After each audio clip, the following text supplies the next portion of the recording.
Hello and welcome to Signal Lantern, your beacon of freedom in the Northeast. I'm Remy, this is Matt over here, and today we are doing a Christmas episode. Yeah. Jason is not with us today because unfortunately he's sick. Well, by the time you're listening to this, probably he will be recovered, so.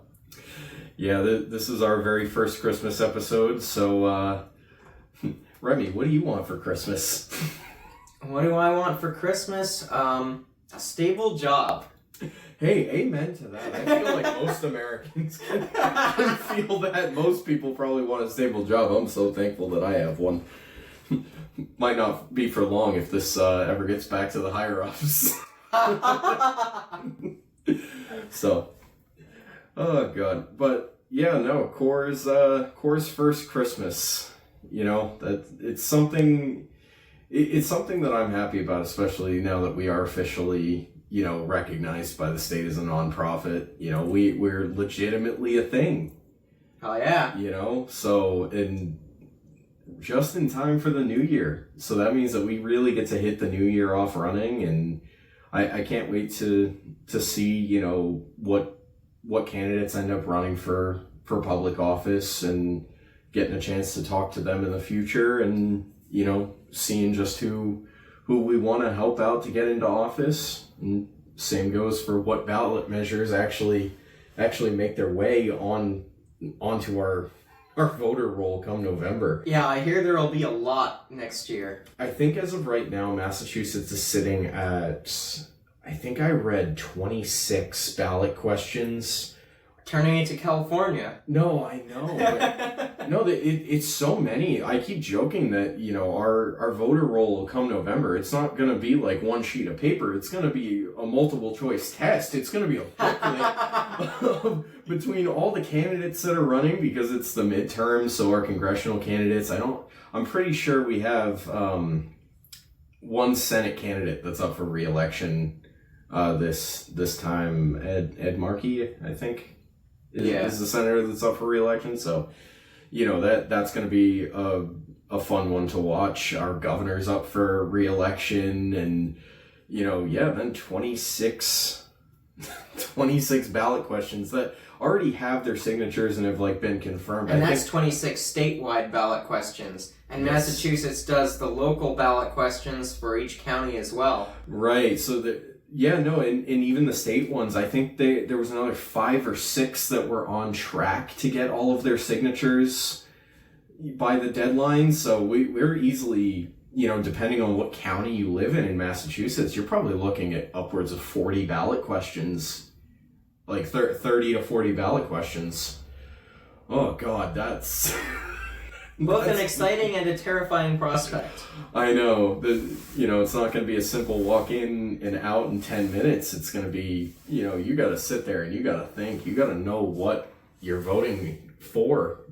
Well, I wonder how many voters are actually going to research and consider even 5 of those ballot questions, much less all 25 or 30 or 35. And how many people are just going to leave them blank, or maybe even just vote no on all of them, because voters tend not to like things they don't understand.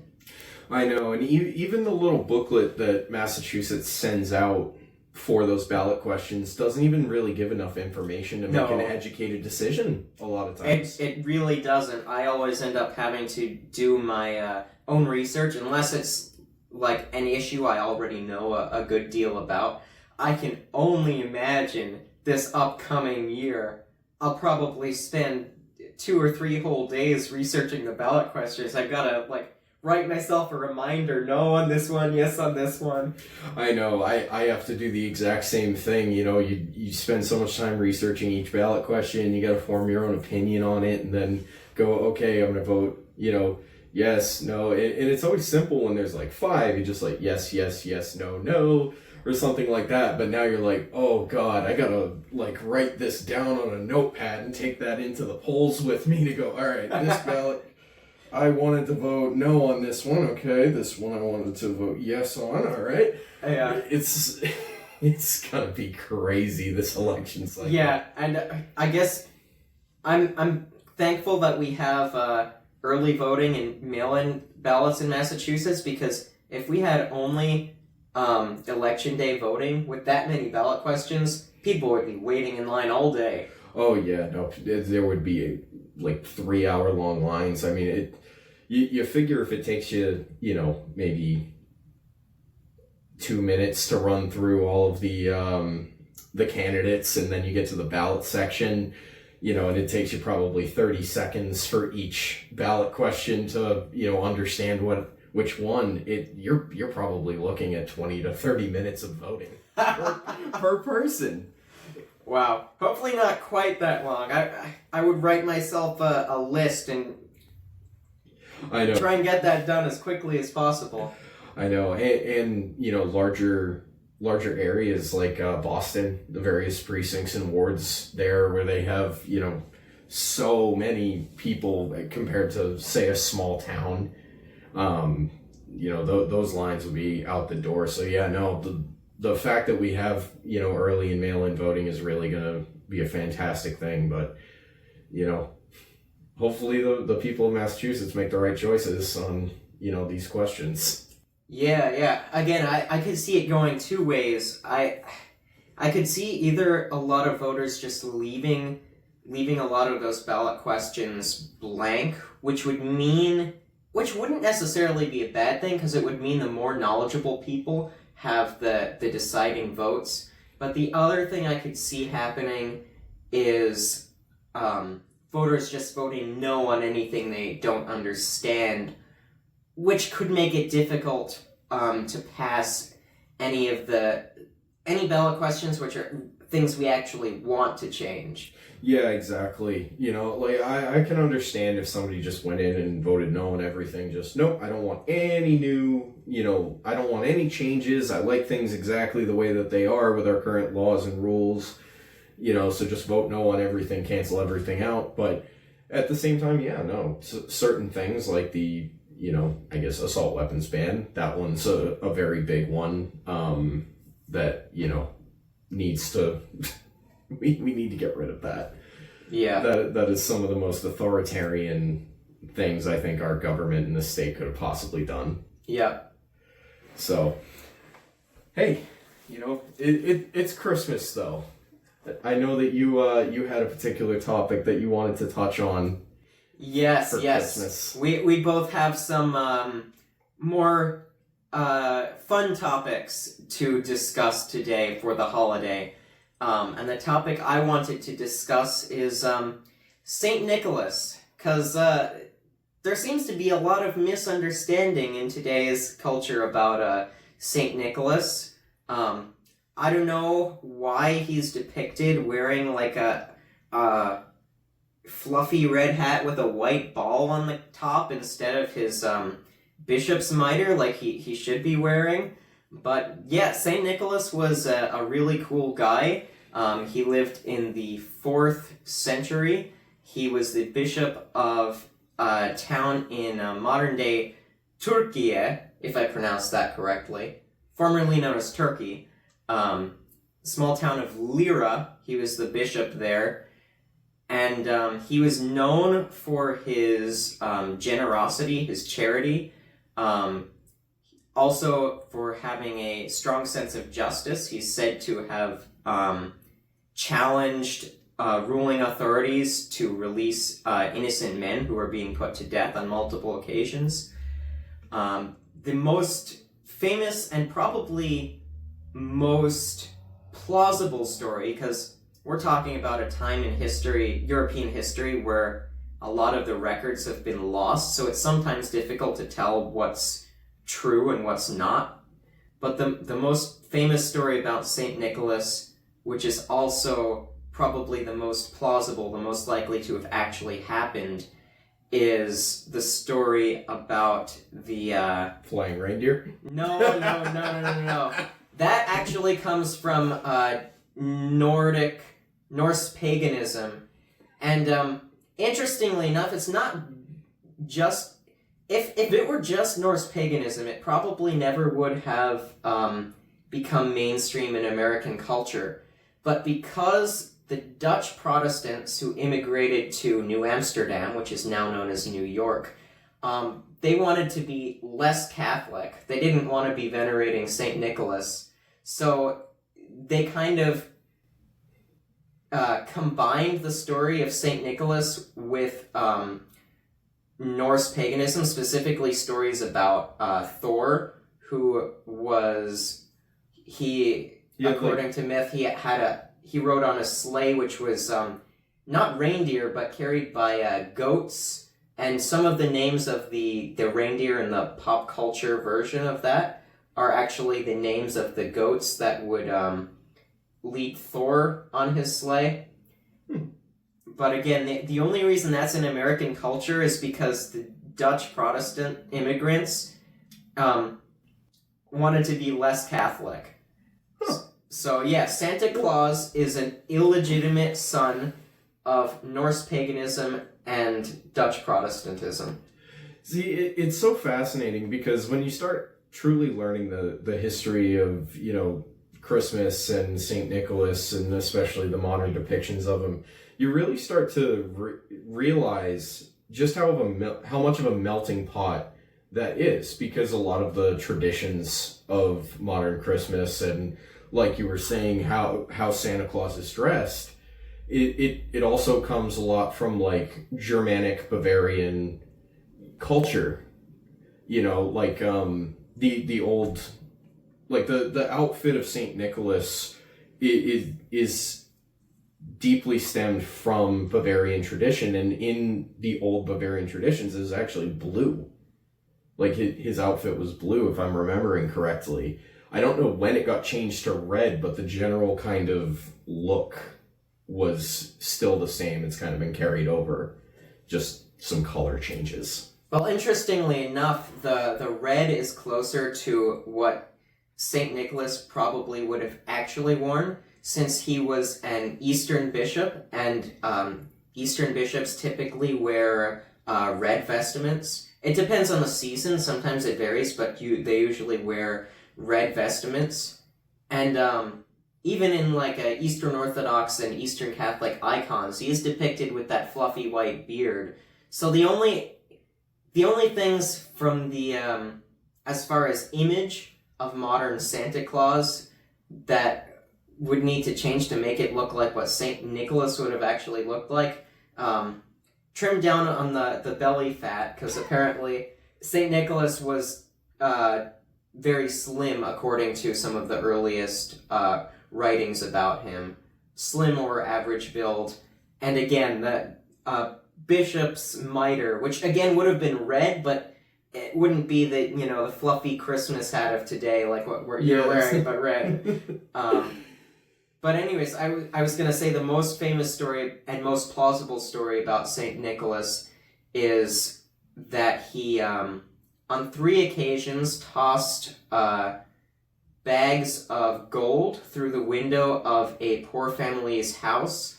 And this was a time when arranged marriages were typical, and the father of a would-be bride had to pay what was called a dowry to the husband's family. So if you were poor, it was very hard to get your daughters married off. So, which often left them with no other option than prostitution. So, word of this family's situation that had 3 daughters living in poverty got to St. Nicholas, who was then bishop of Myra in Turkey. And in the dead of night, he visited the house, he tossed gold coins through an open window, and legend has it that the gold coins, or the bags of gold coins, landed in either a shoe or a sock, depending on the story, that was drying by the fireplace.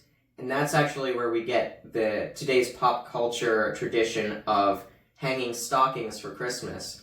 That actually comes from the story of St. Nicholas sneaking by in the dead of night, tossing gold coins through the window so this family could marry off their daughters instead of basically selling them into sex slavery. So he did this on 3 different occasions. On the 3rd occasion, the father of the family had been keeping watch. St. Nicholas was a very humble man. He didn't want anyone to know that it was him. So the father kept watch one night, and on the 3rd occasion, he saw that it was the bishop, St. Nicholas. And that's how we know today. That it was actually yes, him. That's kind how of the confirmation that it was him. That's honestly such an incredible tale, and in a time where poverty really was just so damaging to so many people that they basically couldn't even progress in life. Like you said, they would have had to otherwise turn to prostitution, and for a man to clearly give up so much of his own money just to help this poor family that he didn't know them, they didn't know him, he really had no stake in it. It really shows what compassion and generosity can do for those in need. Exactly. So consider almsgiving this Christmas. Be inspired by the story. You don't need to give 3 bags of gold coins, but maybe call up some distant relatives or friends you haven't talked to in a while. Maybe send them a card. Something nice. Yeah, just let the people in your lives know that you still think about them, you still care about them. But what's also fascinating, too, is that also kind of brings to light a question that I had always kind of had, which is like one of the traditional, I guess, Christmas treats that you'd find in your stockings, like the little baggie of chocolate coins. Yeah. Which that now explains, where that comes from. And I had always wondered, like, what's up with these little chocolate coins? Yes. It's I honestly find it kind of saddening that oftentimes holiday traditions get watered down into basically consumerism, and it has that shred of the original tradition, but many people don't even know where that comes from, and they don't really question it. I mean, I love tradition, but I think tradition is something that should be understood, not just blindly followed. Yeah, that is definitely important, because otherwise it can turn into an instance of, ritualistic killing, and we don't know why we do it. We just do it because it's our tradition. Well, I wasn't quite gonna go there, but in the instance of Christmas especially, many ancient traditions which had a lot of depth, a lot of meaning, a lot of history behind them, have just kind of turned into consumerism. You go out to the store and you buy candy from some big corporation to fill the stockings with, and you buy Hallmark Christmas cards, and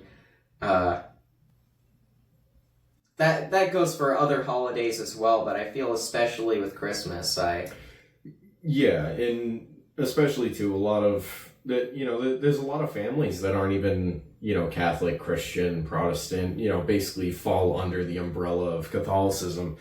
Like, a lot of families that don't subscribe to those religions, they will still celebrate Christmas because it's been so sold to them, especially here in America. It's become part of the American culture, not just a religious holiday. Yeah. And like I work with quite a few people who are from India, that they not necessarily Catholic or Christian or anything like that.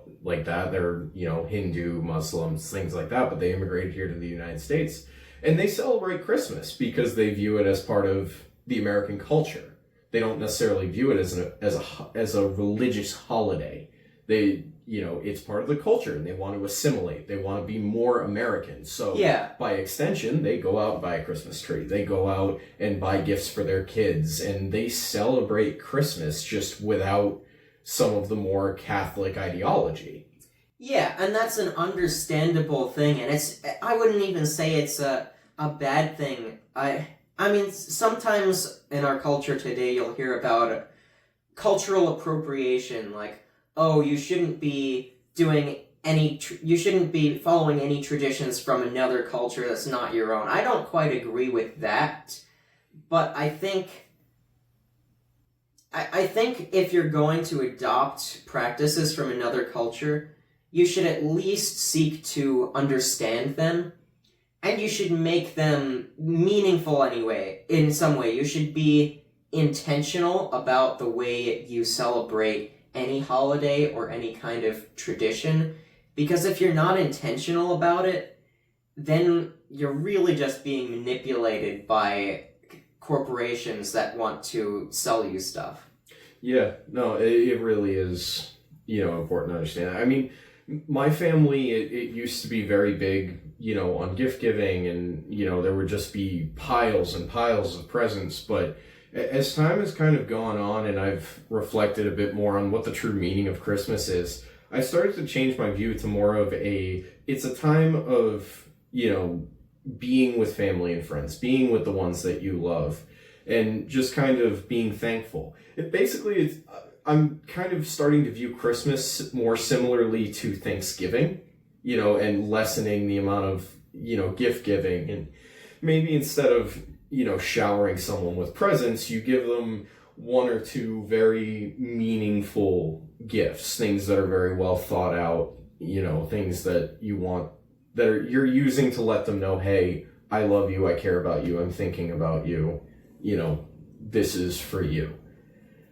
So, I mean, even me and my wife, we've really kind of toned down the amount of gifts that we even give each other. Yeah. Because we're like, well, in terms of consumerism, we've been together so long, we kind of have everything that we want. But, spending that time and effort to give each other those, 2, 3, 4 gifts that are really well thought out, that, we know the other person will love. And yeah, it's just a symbol of that love. And same goes with our friends. We don't shower them with presents. We give them 1 or 2 things that are like, this is special. Yeah. And then we make more of an effort to spend time with each other. Yeah. Because I think that's the most important present that you can truly give someone around this time. The greatest present is your presence. Exactly. That is exactly what it is. So. Yeah, and on the topic of gift giving, I love giving and receiving gifts from my family and friends, but I guess my rule is I will get someone a gift if it's not something that they would get for themselves. Because if it's something that they would get for themselves, I might as well just give them the money to buy that. I'm kind of critical of how gift giving is often implemented, where someone will put up their wish list on Amazon and send the links, and you can get them one of these 50 items that they know they already want, and it's like, at that point it's not that meaningful. You might as well just send them a $100 bill or something. But if you're going to make something for someone, that's obviously very meaningful, because they can't buy that on Amazon. Or if it's something unique, like you're traveling and you see something interesting that you wouldn't necessarily find anywhere else. Or even if it's just something that you think that person would like, that they wouldn't think of themselves, like a particular book you've read or heard about, that it's like, oh, this will really interest this person, but they wouldn't necessarily discover it on their own. So that's kind of my criteria for gift giving.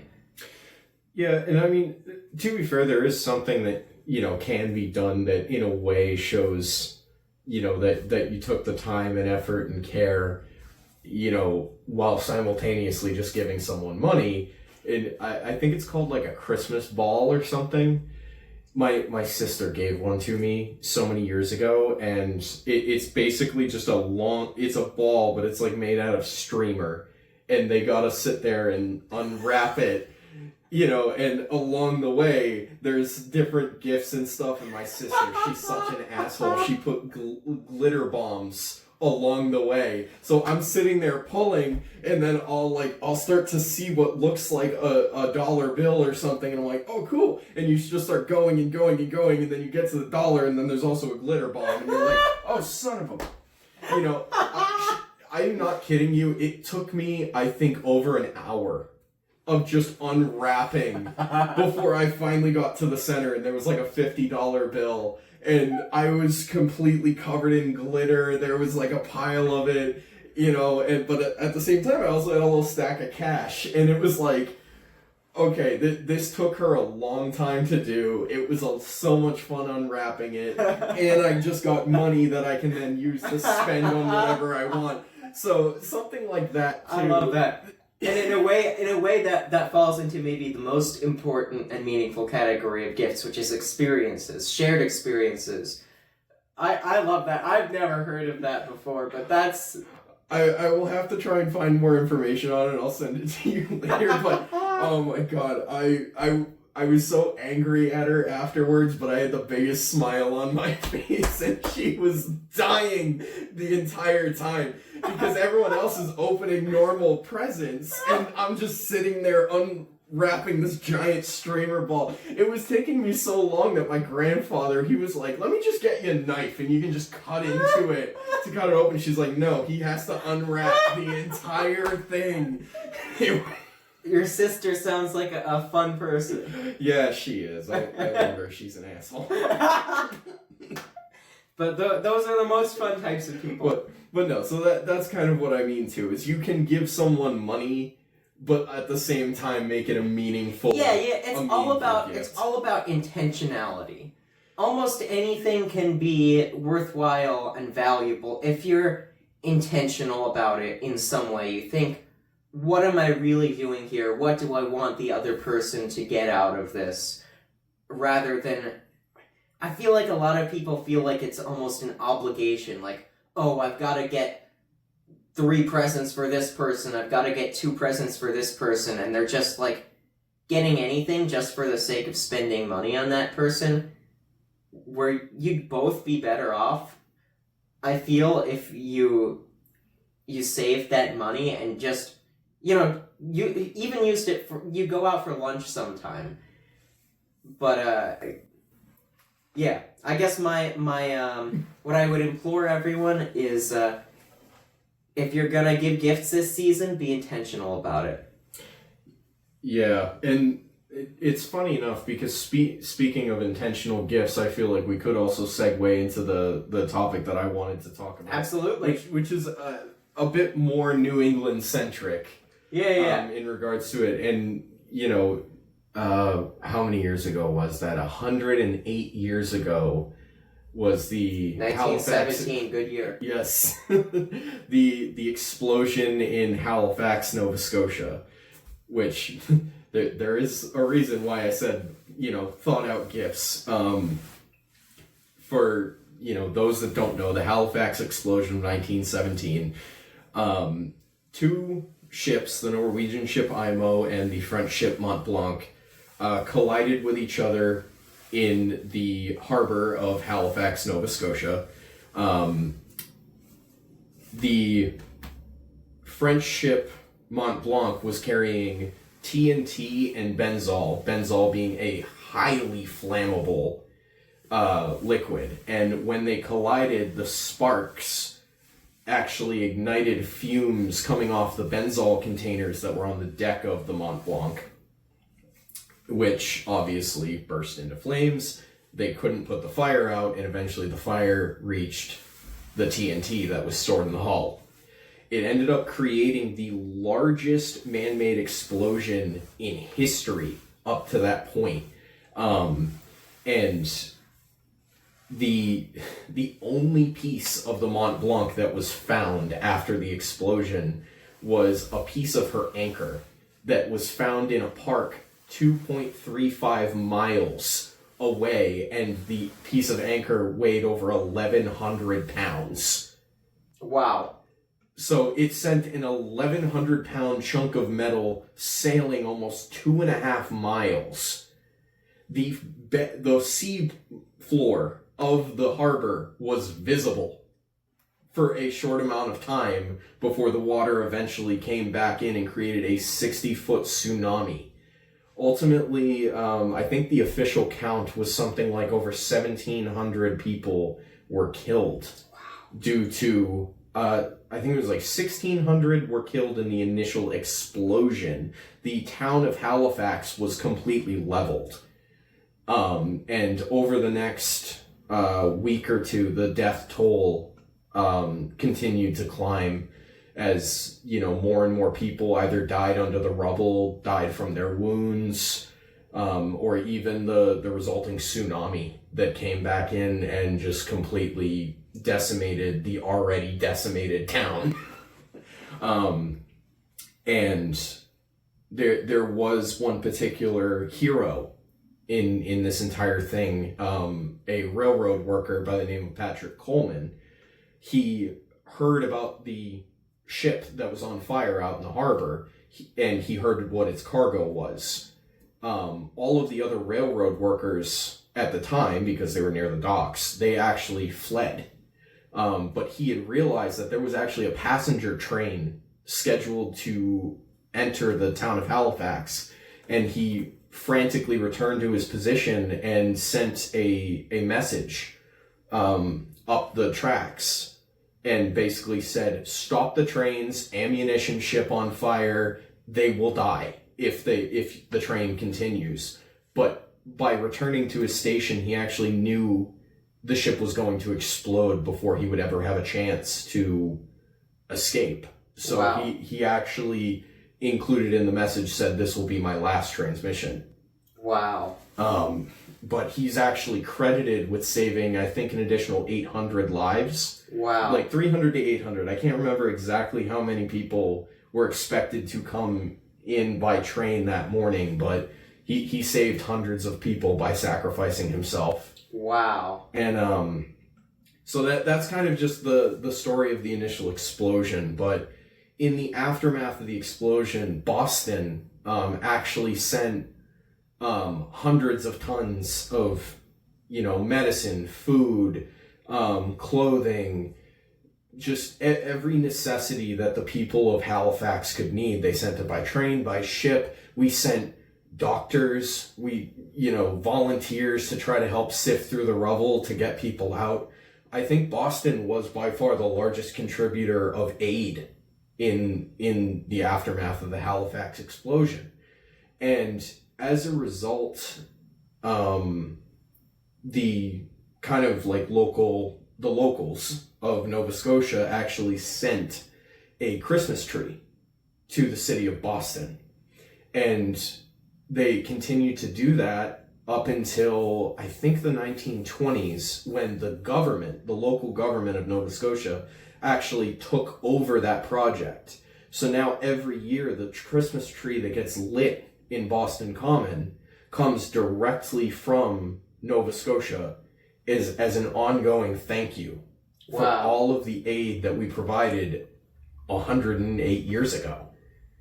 And it's also kind of funny too, because if you go to that area in the modern day, you won't see, like, if you see somebody has like a sports flag, like you would see around here, you see Boston Celtics, the Bruins, Patriots, Red Sox, things like that. Typically up in Canada, you're going to see things like the Toronto Blue Jays, the Maple Leafs. Hockey teams? Exactly. Hockey teams, but even the Toronto Blue Jays, the baseball team.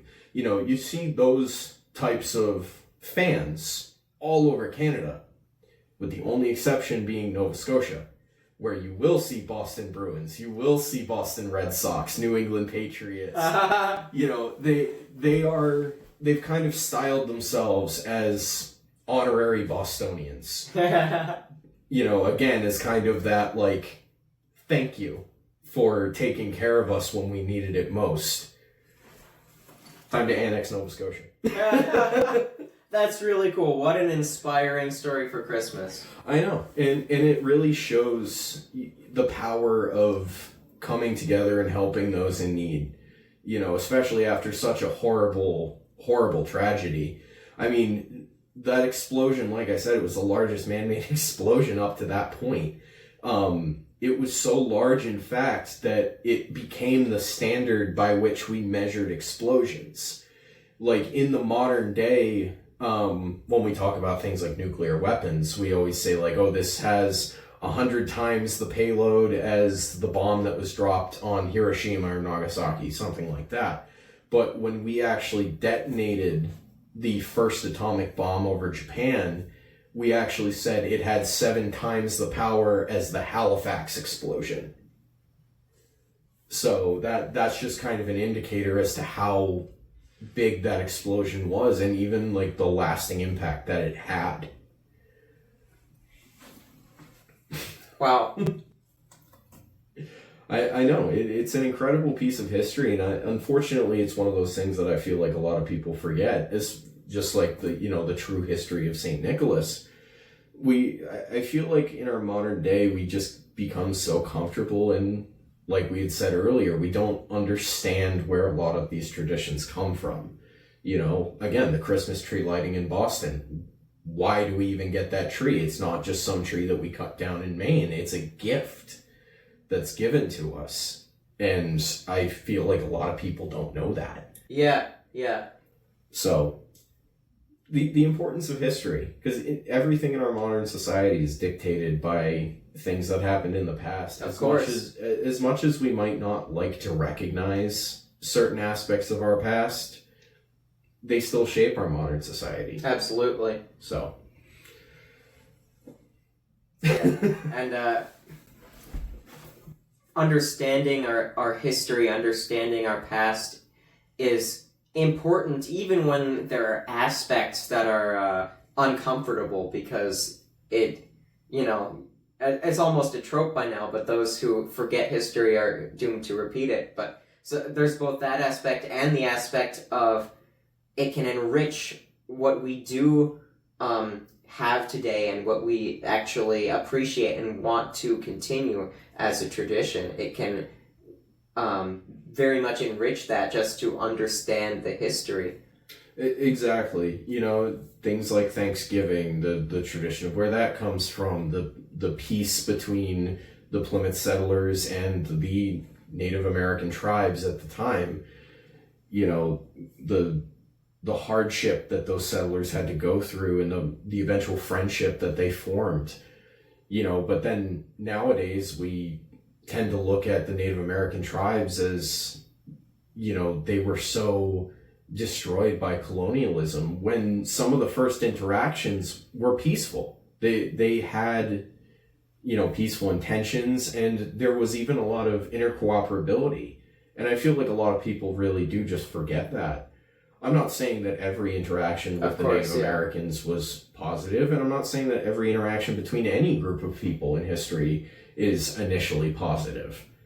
There's a lot of points in history where there's just no peace that can be had whatsoever between groups, and it's unfortunate, but it's just the reality of human nature, human society. So the only thing that we can do is learn and grow. Yeah. But if we don't learn, then we're just going to keep doing the same thing over and over. Yeah. And actually, so for those listening, I'm sure you remember from my episode a couple weeks ago with Jason that I'm a devout Catholic, but I was actually raised Jewish. And one thing that I think the Jews do really well is remembering the origins of their tradition. For instance, I remember it's a Passover tradition that you'll always have. Usually, you'll have kids read off the stories of the origin of that holiday of Passover and the meaning behind it, why it's celebrated. I think we could use more of that in today's society. Anytime you celebrate, whether it's a major holiday or just some other tradition, just have someone read the story of how that tradition originated, like the story that Matt shared, because it could really inspire people. I mean, you could even say too that a lot of the laws here in the United States, the founding origins of our country, they had significant meaning. You take the Constitution, the Bill of Rights, these were things that our founding fathers, they took the time and said, you know what, these are really important. And that's why the First Amendment, freedom of speech, religion, things like that, they saw that as so important. And especially in, our modern day where censorship seems to be running so rampant, it's important that we understand why they thought the freedom of speech was so important that they put it as the very first right that all Americans have. And the same thing, just going down the list, the right to a jury of your peers, so that way we're not just having somebody wheeled in front of a judge who just automatically says guilty, and as far as I'm frankly concerned, the Second Amendment, the Second Amendment defends all the others. It's what keeps the others plausible. And a lot of people just see the Second Amendment, for instance, as, it's just for hunting. It's like, no, it's the ability to maintain an armed populace to keep the government scared. What was the opening action of the American Revolution? The British trying to go to Lexington and Concord to confiscate firearms. Because they knew that an armed populace was going to be a problem. And look what happened. An armed populace was a problem. So give your children guns this Christmas. I'm kidding. You kid, but I think that teaching children how to properly handle firearms as early as possible is an extremely important thing. I was taught how to operate a firearm as young as 5 years old. Wow. And now I'm a gun nut. I do agree. I do think it's important, especially these days when things don't seem to be steadily improving like might have been the case in the middle and second half of the last century.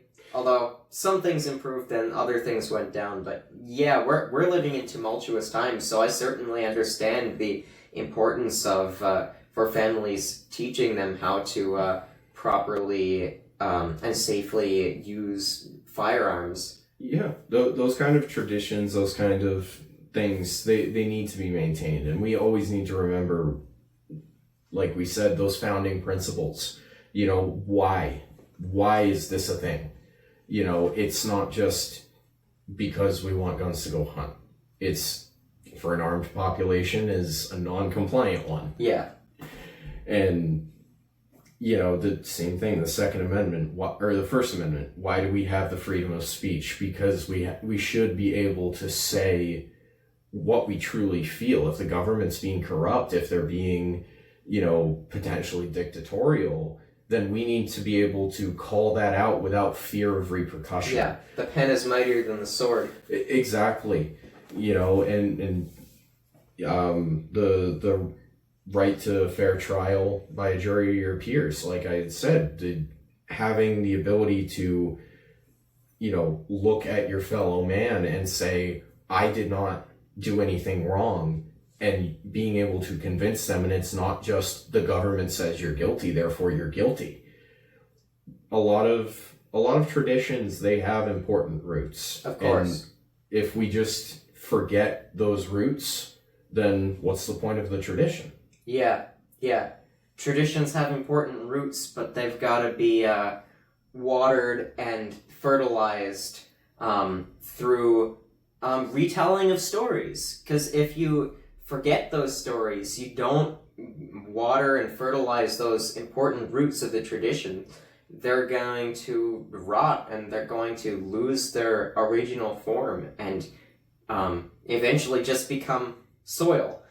Exactly. One of the other important Christmas stories, Washington crossing the Delaware, things like that, the actions of these men that laid the roots or the groundwork for the nation that we now call home. and especially with how many of the more important stories of America's founding have taken place here in New England. Not just Massachusetts, but New Hampshire, Maine, what is now Maine, back then Massachusetts, Vermont, Connecticut, Rhode Island, where the founding place of America. So we are those roots. So we need to water and fertilize New England specifically. Yes, that is what CORE is trying to do. That's what we're trying to accomplish. Revitalize, retell, get people to understand why America was created, what needed to be done in order to create this country, and how those things ultimately affect us today. Absolutely. And that's what we're doing here on Signal Enter. We're retelling stories that are important for Americans nationwide, but especially for those here in New England. You understand your own roots, you can better protect them. Well, not only that, we're not just going to be telling stories from the past, but we're also going to be telling stories from the future. Future. We're going to be telling stories from the present and the future, hopefully, come next year. Once we're able to start getting candidates on, we'll be able to hear about their past, hear about their present, why are they running for office, and hopefully, if they're, somebody who truly wants to do good by this country, by their communities, hopefully they'll be telling the future of what they want to accomplish once they're in office. Of course. So, I'm excited for the future. I'm happy for the present, and we look to the past to learn how to move forward. Absolutely. Well, I think we've been babbling on long enough. Do you want to call it a night? Yeah, we don't have a timer here at this time because, as you can tell, the setup is a little different. Like I mentioned, as of recording this episode, our founder of CORE, Jason, is feeling a little under the weather. Hopefully he will be recovered by the time you're watching this episode. But, retell stories, remember your history, keep traditions alive, and let it inform the future of this nation and specifically of New England. And I think that's all we have for today. So thank you for tuning in, and don't forget to spread the signal. And have a very Merry Christmas. Merry Christmas to all.